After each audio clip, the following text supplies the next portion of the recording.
I cannot believe that you are making me explain this story like this. I've told many stories from this world, and no one has been as much of a menace as you've been, Doreen. Well, maybe Gwendolyn as well. Anyway, in New York, the city that never sleeps is being watched by its fierce protector, the unstoppable Squirrel Girl. Goodness, Doreen. Doreen watches over the city with her friend, Monkey Joe. Yes, he is a squirrel.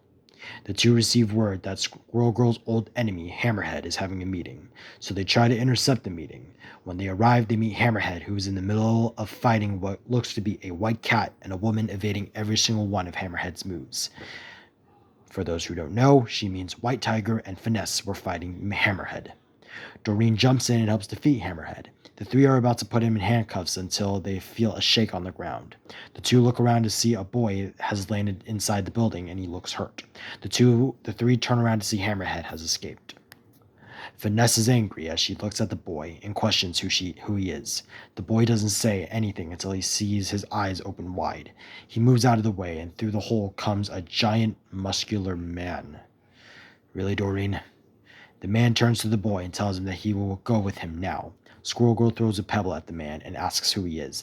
The man says he is Ares, the god of war, and he will take the boy with him. Finesse throws a baton at him, saying that he isn't taking the boy. He smirks and he looks to the three, saying that they will not stop him. Just then, a boulder falls on Ares due to Monkey Joe destroying a piece of rubble. Doreen goes to grab the boy, and the four run to Doreen's car. Ares breaks the rubble and begins to chase the group. Finesse looks at the boy and asks what Ares wants with him, and he says that Ares is his father. The boy looks at Finesse and says that she fears not being taken seriously.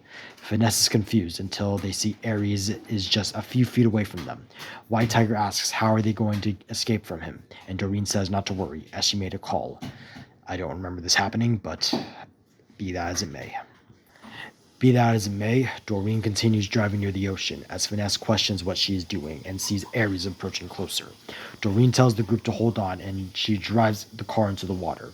Ares halts as he sees the water begin to rise. He looks confused as the water reveals to be holding the car. He looks up to the highest point of the water to see a woman is controlling it. It is Wave.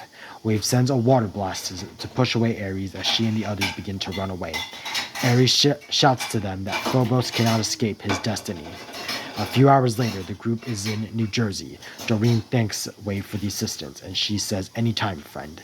I believe what she really said was, this makes us even for you filling my house with walnuts, and me having to clean it up.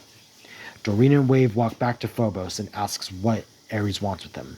Phobos explains that his father wants him to become the god of fear and to become a part of his new council of gods now that Zeus is dead. The group looks confused as Phobos explains that his real name is Alex, and since he was a boy, he could sense what people fear. For a long time, he thought himself to be a mutant. However, earlier that day, Ares came to him and explained that he will lay waste to this world that sees gods as equals. Alex rejected this idea, and he's been running from his father ever since.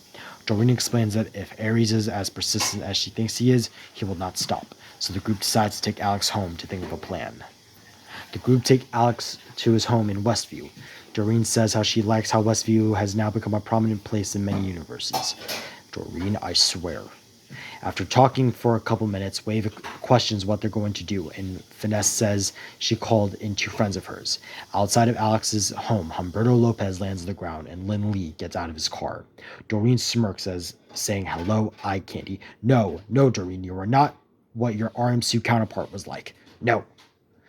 Anyway, Humberto and Lynn are brought up to speed on what's happening, and the ground shakes as they hear Ares' voice in the distance. He waves his axe and an army of undead zombies begin to rise. Citizens run in fear as the zombies begin to destroy the town. The group decides to fight, and Alex offers to help, but Squirrel Girl tells him no because Ares wants him and he'll be safer at home. The group go to fight the army of undead, and they get Ares' attention. He fights all of them, and it's like child's play to him. He says to them, you think you are champions against a god? You can barely swing a sword. He's about to kill Doreen when Alex grabs a sword and holds the axe back. He tells his father to stop hurting his friends as the two begin a battle that ends with Alex conjuring a fear that has of Ares never being enough. Ares tells him to stop, and Alex tells Ares to never return for him. Ares agrees, and he leaves Westview. The citizens of Westview cheer for the heroes as they think about being this town's protectors. Doreen looks to Alex and asks him if he wants to be a hero, and he replies saying Phobos is in. He only questions what their team will be named, and Doreen says that Ares already gave them their name, the Champions. Now, the story did happen. However, Doreen told me to tell it as if she were the main character, and told me to do this so that she will stop making fun of me. You see, an infinitude of universes, and in almost all of them, Doreen Green is a nuisance.